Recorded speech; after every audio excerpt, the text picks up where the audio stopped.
سورہ المؤمن کی آیت نمبر 23 ہے۔ اللہ تعالی کا فرمان ہے وَلَقَدْ أَرْسَلْنَا اور یقیناً بلا شبہ ہم نے بھیجا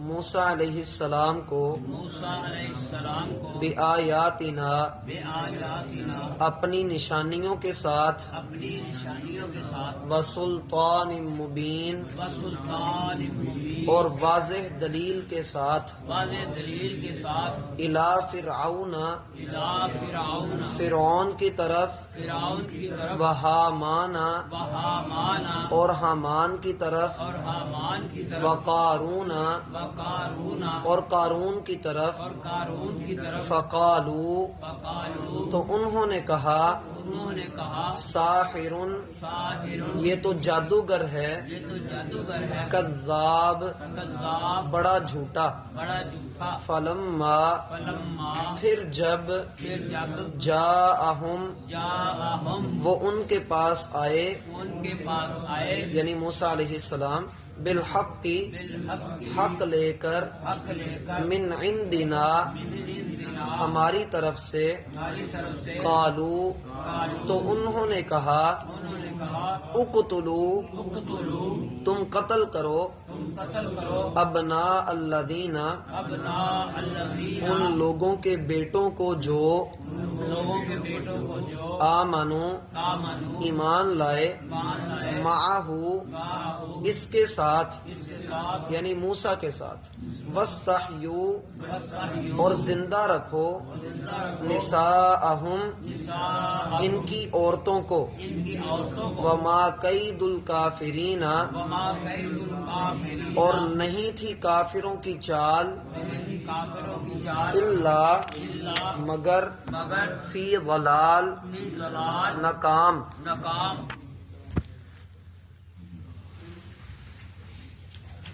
احباب گرامی،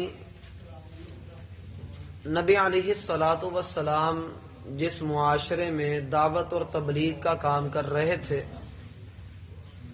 وہاں غرور، تکبر، اکڑ اور نخوت اس قدر زیادہ تھی کہ لوگ اس بات کو تو مانتے تھے کہ محمد صلی اللہ علیہ وآلہ وسلم برحق ہیں، اللہ کے سچے نبی ہیں، لیکن ان کی چودراہٹ اور ان کا مال، ان کی کرسی ان کے آڑے آتی تھی کہ وہ اللہ کے رسول کے ساتھ کھڑے ہوں۔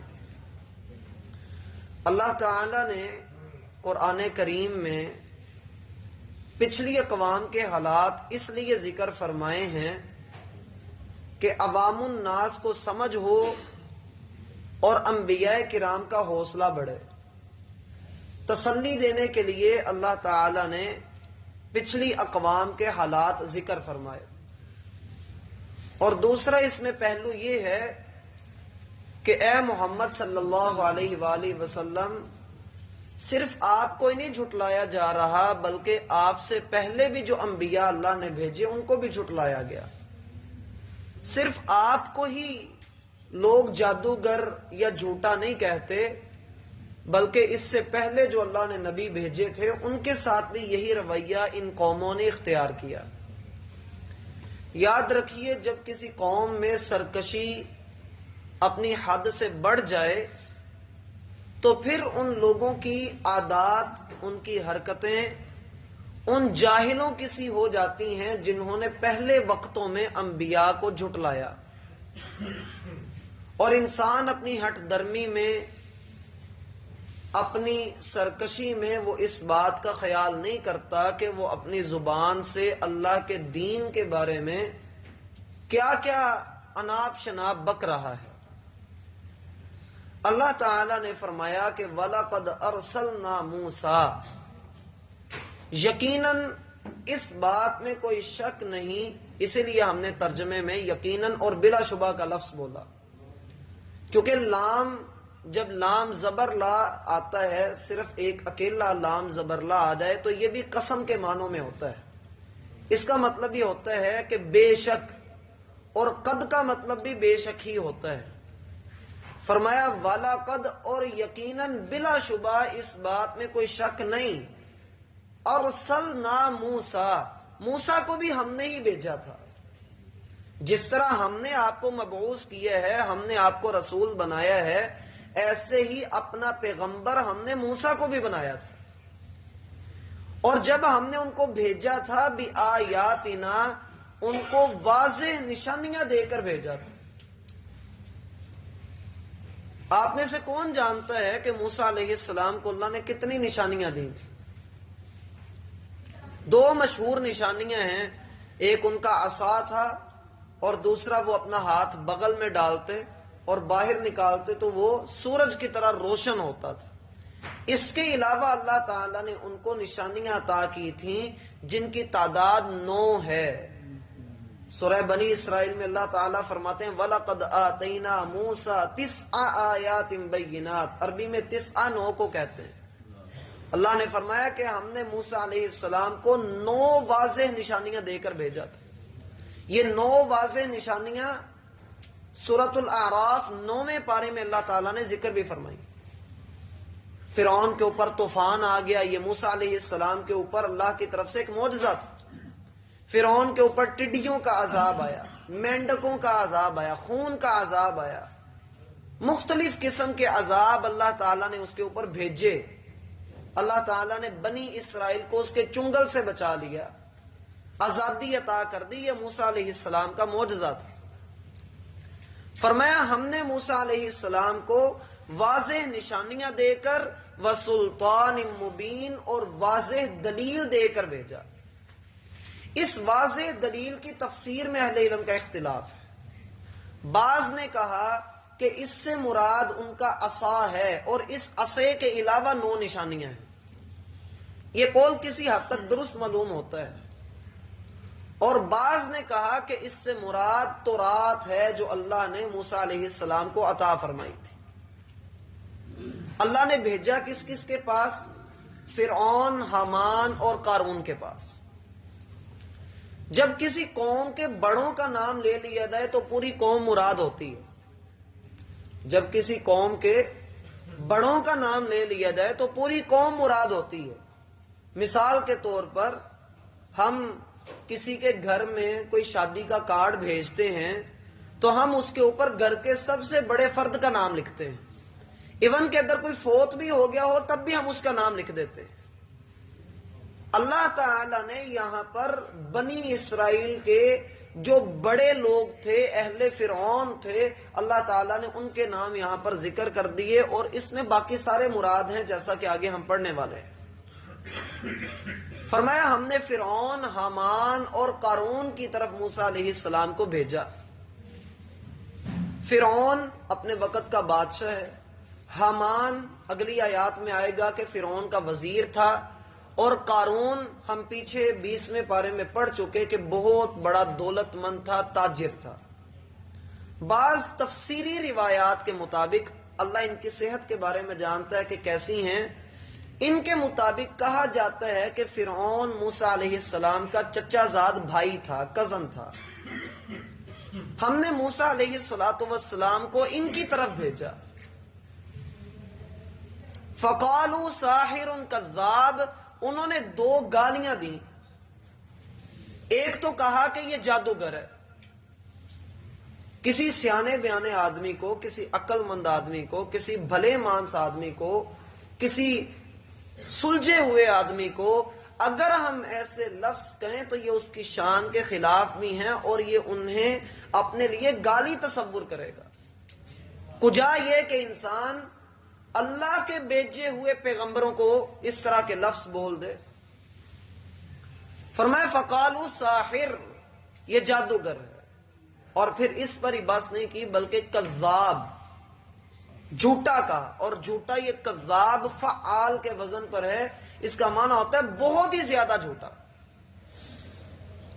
یہاں ایک نقطہ ہے جو ابھی ابھی میرے ذہن میں آیا ہے کہ اللہ تعالیٰ نے موسیٰ علیہ السلام کو ان تینوں کی طرف ان کا نام لے کر ہی کیوں بتایا ہمیں.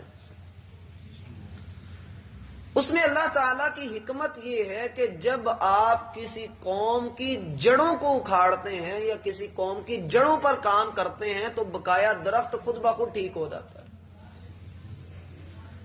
ایک عالم کا، ایک مدرس کا، ایک علم والے کا یہ کام ہے کہ وہ ان لوگوں کو دین سکھائے، ان لوگوں کے درمیان اٹھے بیٹھے جو قوم کے رہنما ہیں۔ عوام الناس کو تو دین سکھانا ہی ہے۔ ہم سلف صالحین کی طرف دیکھتے ہیں، انہوں نے حکمران کو، اہل حکومت کو بڑی نصیحات فرمائی۔ اور پھر اس میں اللہ تعالیٰ نے قارون کا ذکر کیا ہے۔ قارون اپنے دور کا دولت مند آدمی بھی تھا اور بہت بڑا تاجر بھی تھا۔ جب تاجر امانت دار ہو، سچ بولنے والا ہو اور خیانت نہ کرنے والا ہو، نبی علیہ الصلوۃ والسلام فرماتے ہیں التاجر الصدوق الامین مع الشہداء والنبیین والصدیقین والصالحین، او کما قال علیہ الصلوۃ والسلام، کہ قیامت والے دن سچا اور امانت دار تاجر انبیاء کے ساتھ، شہداء کے ساتھ، صالحین کے ساتھ اکٹھا کر دیا جائے گا۔ قارون ایک تاجر تھا لیکن جھوٹا تھا، منافق تھا۔ موسیٰ علیہ السلام اس کی طرف بھی گئے، اور یہاں یہ نقطہ بھی میرا بھائی سمجھ لیجئے کہ اللہ تعالی نے موسیٰ علیہ السلام کو اگر ان لوگوں کی طرف بھیجا، اپنی کتاب دے کر، اپنی طرف سے رسالت عطا فرما کر، تو اسی لیے بھیجا کہ ان لوگوں کی بھلائی، ان لوگوں کا خیر کی طرف آ جانا پوری قوم کی رہنمائی کا سبب بنے گا۔ گو کہ موسیٰ علیہ السلام عوام الناس کو بھی سمجھاتے تھے، لیکن ان کے نام لے کر اللہ تعالیٰ نے جو ذکر کیا ہے اس میں بہت بڑی حکمت ہے۔ اور اس میں یہ بات بھی ذہن میں رکھنی چاہیے کہ جب آپ کسی کو بھی دین کی دعوت دینے لگیں، دین کی دعوت پہنچانے لگیں، تو اپنے آپ کو زیرو کر دینا پڑے گا۔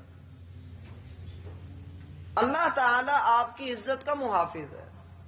آپ اگلے تک اللہ کے دین کا پیغام پہنچا دیجئے، کسی ظالم کا ظلم اور کسی جابر کا جبر پیچھے نہ ہٹنے دے۔ اسی لیے تو نبی علیہ الصلوۃ والسلام نے فرمایا افضل الجہاد کلمۃ حق عند سلطان جائر، سب سے بہترین جہاد کسی اڑیل بندے کے سامنے حق بات کا بیان ہے۔ کسی اڑیل حکمران کے سامنے، کسی ایسے شخص کے سامنے حق بات کو بیان کر دینا جو اس کو سننا نہیں چاہتا، یہ سب سے بہترین جہاد۔ مثلا کوئی بندہ سودی کاروبار کرتا ہے، رشوت لیتا ہے، گناہ کا کام کرتا ہے، اس کو یہ بتانا کہ آپ یہاں پر غلط ہیں، یہ دل گردے کا کام ہے۔ اور یہ تو ایک دور کی بات ہے، عام کوئی بندہ گناہ کر رہا ہو، آپ اسے منع کر کے دیکھیں، وہ گلے کو پڑے گا کہ مجھے کیوں منع کرتے ہو، باقی تمہیں نظر نہیں آتا۔ اللہ تعالیٰ نے یہاں پر یہ بات صراحت کے ساتھ فرمائی، آپ نے پڑھا بھی کہ ہم نے موسیٰ کو واضح نشانیاں دے کر، میرا بھائی آپ کے پاس بھی واضح نشانیاں موجود ہیں، میرا اٹھنا بیٹھنا آپ کے ساتھ ہے، آپ میں سے 2-4 کو میں جانتا ہوں، لیکن آپ مارکیٹ میں ہیں، آپ دوسروں کو دعوت زیادہ دے سکتے ہیں بنسبت میرے، اور جب آپ کے پاس واضح نشانیاں موجود ہیں تو اپنے بھٹکے ہوئے بھائیوں کو راہ راست پر لانا بھی آپ پر فرض ہے۔ اللہ رب العالمین ہماری زبان میں اثر ڈالے اور ہمیں سورہ المؤمن کی آیت نمبر 23